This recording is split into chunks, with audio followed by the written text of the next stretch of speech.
Please rise and salute the flag.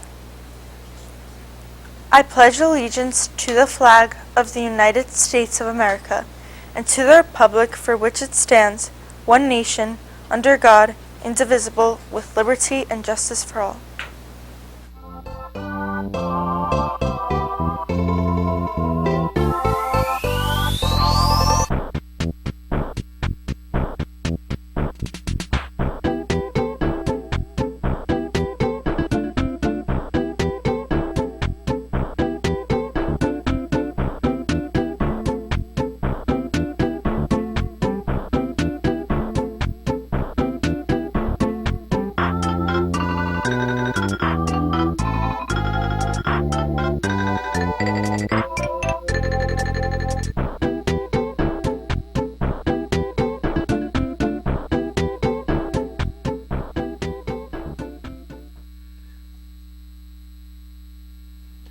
Good morning and welcome to RPtv.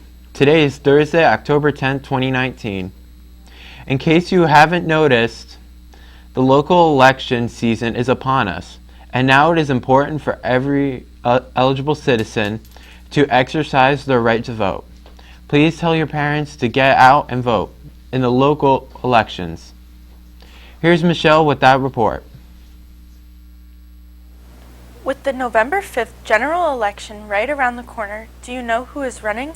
Starting in Roselle Park, there is a Republican versus Democrat race with 2 candidates for 3rd Ward Council member for a 3-year term and 2 candidates for 4th Ward Council member for a 3-year term. Voters in those wards will be choosing one person. Paul Bayamonte is the Democrat candidate running for 3rd Ward Council member and William Fahori is the Republican candidate.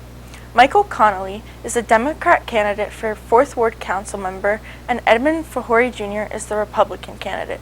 For the Roselle Park Board of Education, voters will be choosing 3 candidates for a 3-year term. The candidates are Lauren Harms, Joseph Signorello Jr., Mark Fernandez, Agron Meshi, Louis C. Franco, and Hector Smith Rueda. They will also choose one candidate for a 2-year unexpired term, and the only candidate running is Camille McLeod Cato. In Roselle, there are 3 Democratic candidates on the ballot. Voters will be voting for one person for each office. These people are Christine Dansereo for mayor, Denise Wilkerson for council member at large, and Sydney Thomas for 4th Ward Council member. Remember to get out there and vote on November 5th.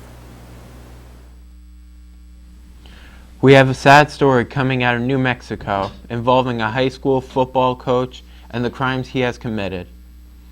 Caitlin has that report.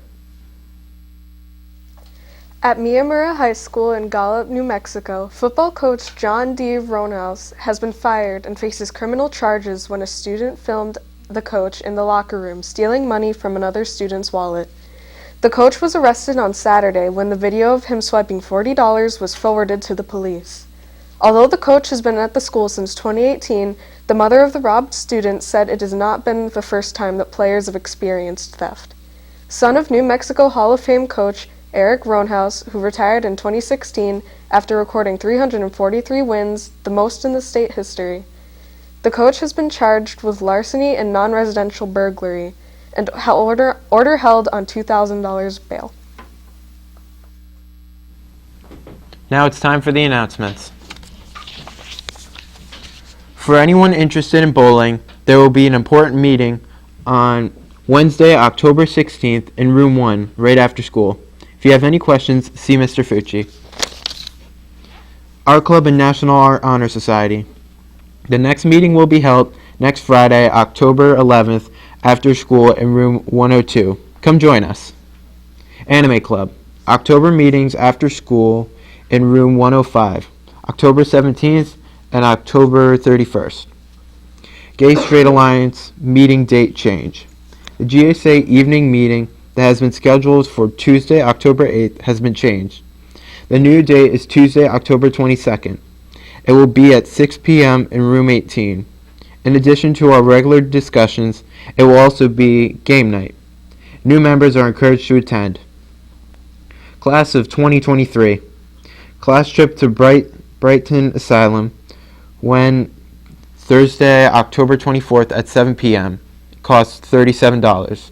The ticket price includes pizza and drinks, transportation, and ticket to the haunted house. Permission slips are available on the class bulletin board. See Mr. Salamanca or Ms. Arango with any questions. Discount passes for Boscov's.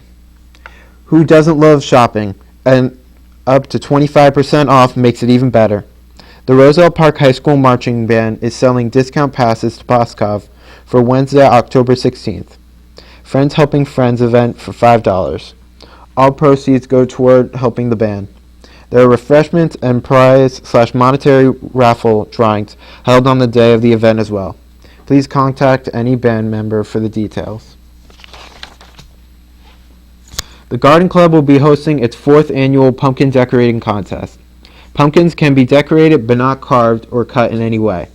$10 to enter. Pumpkins will be provided while supplies last. The winning group will receive Dunkin' Donuts prize. All are welcome to enter, including but not limited to clubs, classes, friends, and faculty departments. Order forms are in the main office. Please return payment with complete order forms to Ms. Hernandez or the front office. Make checks payable to RPHS Garden Club. The deadline is Tuesday, October 29th. The judging will be held Wednesday, October 30th, and Thursday, October 31st. The winner will be announced Thursday afternoon. See Ms. Hernandez with any questions. Interact is sponsoring a school supply drive until the end of October. If you have any questions or if you have any items to donate, please bring them to room 1. Anything is greatly appreciated. Interact will also be hosting a movie night on Thursday, October 30th after school. Come join us and watch Beetlejuice. You can pay $3 to attend or bring in a snack to share. See Mr. Fucci or Rebecca Rodriguez with any questions.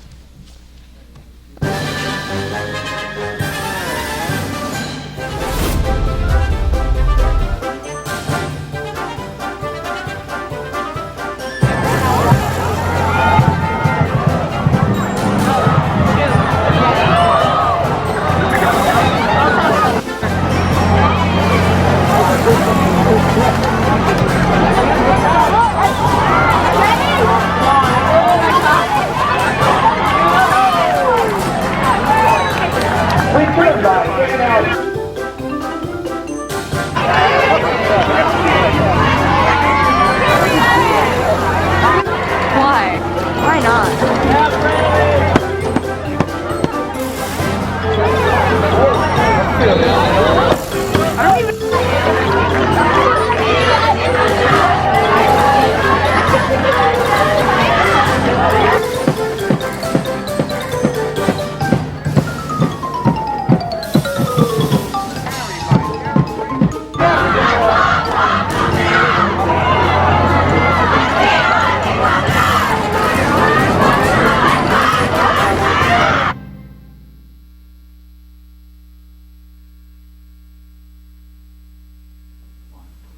A family in Ohio came home and an unusual surprise was there for them, and found a farm animal resting peacefully in their bathroom.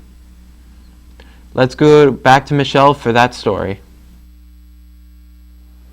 On Friday, a male goat escaped from a farm miles away from Ashland County's Sullivan Township and was found in Keithley family home.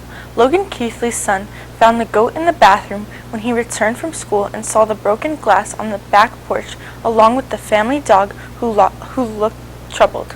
2 Ashland County Sheriff's deputies tried to get the goat out with grass, dog bone, and carrots, but the goat didn't budge. The deputies had to grab him by horns and had to drag him outside to secure the goat in a dog cage. Keithley received a reply on the message that she posted on a community Facebook page about the missing goat. The goat was then loaded onto a livestock trailer when his apologetic owner arrived to take him back home. Keithley's home insurance policy only covers damage from deer and bear, but not goats. Stay tuned, we will be right back.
Thanks for watching RPtv. Have a great day and stay tuned for CNN 10.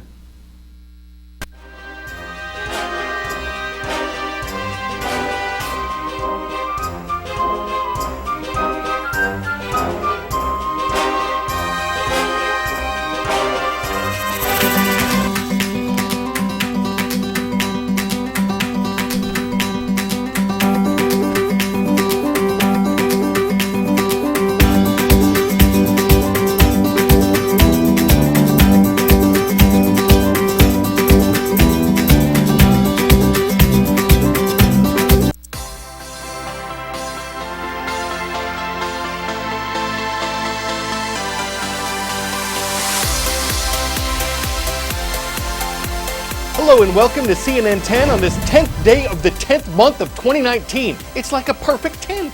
I'm Carl Azus, happy as always to have you watching. We're starting with an update from the Middle East. The nation of Turkey has begun a military operation in neighboring Syria. The two countries share a border. Syria has been torn apart by a civil war that started in 2011, and Turkey says terrorists have been trying to establish control along the border, and that its military offensive is intended to destroy that and bring peace to the region. Witnesses say Turkish warplanes have started launching airstrikes in some areas. Syria's government opposes the attacks. It says Turkey has hostile intentions and that it's trying to expand its territory into Syria. But other nations factor into this too. A few days ago, the United States announced it would move its troops out of northern Syria as Turkey prepared for its attacks. About 1,000 American forces were there to keep stability and help U.S. allies hunt down terrorists. Now, international observers are concerned that those U.S. allies might be threatened. Turkey sees them as terrorists who've launched attacks against the Turkish government for decades. One group that America supports says it will fight Turkish forces along the Syrian border. And U.S. President Donald Trump has suggested that if Turkey goes too far in harming America's allies in the region, the U.S. will wreck Turkey's economy. Several other nations, including the Netherlands, Germany, and Egypt, have all spoken out against Turkey's military actions in Syria. One possible side effect they're concerned about is that the Turkish operation will cause civilians in the area to leave their homes, leading to a new wave of refugees in an already war-torn country. Turkey says its mission is to establish safe zones near the border where refugees can be resettled. 10-second trivia. Which of these scientists invented dynamite in the 1860s? Albert Einstein, Alfred Nobel, Nikola Tesla, or Thomas Edison? It was Alfred Nobel, namesake of the Nobel Peace Prize, who invented dynamite.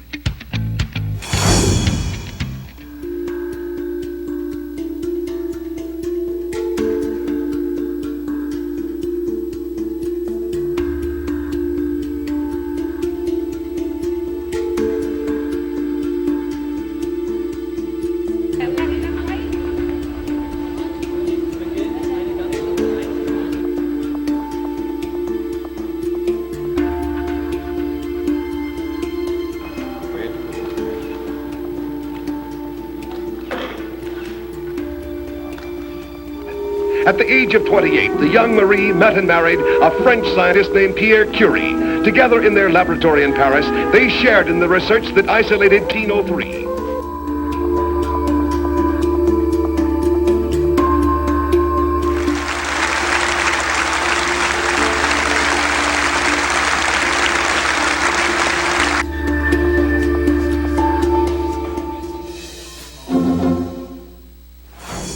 800,000 homes, businesses, and other buildings have lost electricity in Northern California. Stores have sold out of backup generators. Several school districts have canceled classes. Some traffic lights are dark. And though this could last for a week in some places, no single event has caused it. This is a safety measure. Pacific Gas and Electric, the largest utility company in America's most populated state, is responding to a weather forecast. Northern California is said to be under extreme danger because of high winds and dry conditions. Those are key ingredients in wildfires, and PG&E is trying to prevent them from flaring up by cutting off electricity. The company's equipment has been blamed for causing a number of wildfires in the past, and it's agreed to pay billions of dollars in damages. It says it's probable that the Camp Fire, California's deadliest blaze that struck last year, started when PG&E equipment made contact with nearby trees. It says this power outage is a last resort to prevent wildfires. But critics say the company ought to improve its equipment so that it won't have to shut down electricity whenever conditions are dangerous. Even after the winds die down, PG&E says it'll take several days to make sure nothing is damaged before it turns the lights back on. A reusable packaging company is trying to change grocery shopping. Instead of buying ice cream, for example, and later tossing out the cheap carton, the so-called milkman model would deliver dessert in a nicer container, like the milk bottles used by your great-grandparents, and that container would be returned, cleaned, and reused. There are downsides. You can't pick up your products immediately, and it takes a lot of shipping, so what's environmentally friendly in terms of packaging isn't in terms of the effort required to get it to and from your home. But if it takes off, it could help close the loop on trash.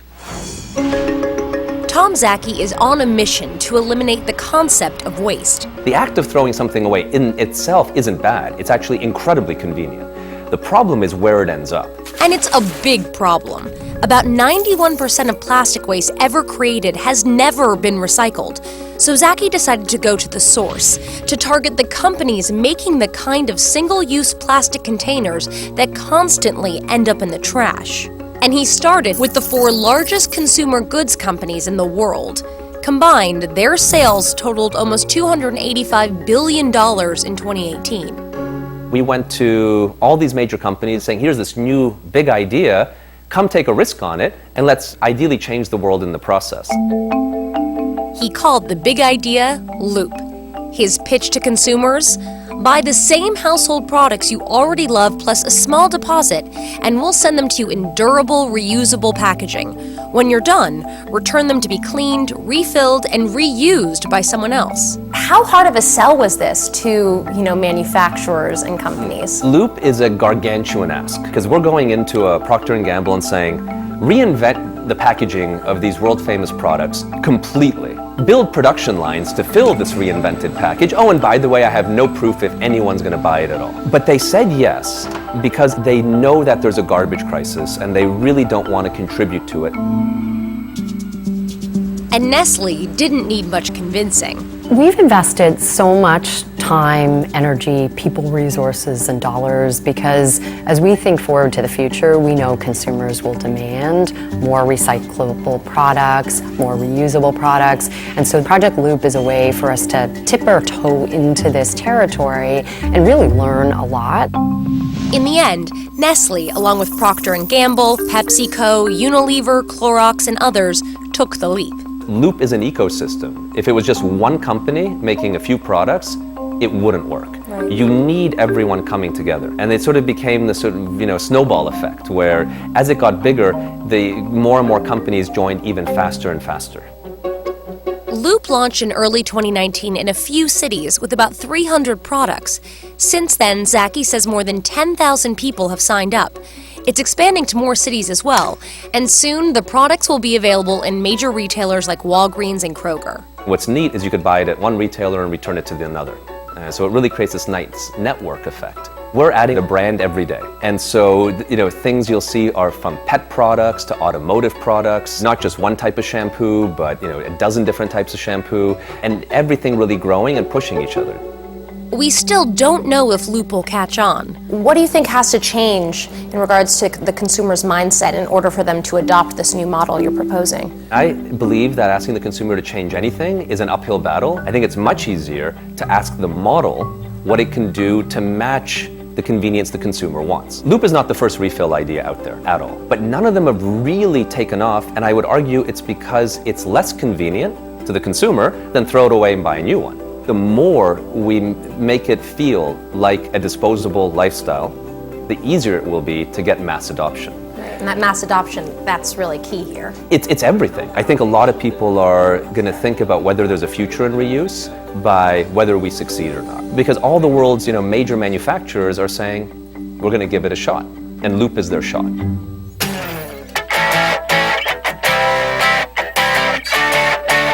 We've heard of turbochargers, superchargers, nitrous oxide, but what this car has under the hood is nuts. Walnuts. After hearing noises and smelling burning, the woman who owns this SUV looked under the hood and found that squirrels apparently stored 200 walnuts right there, along with some grass.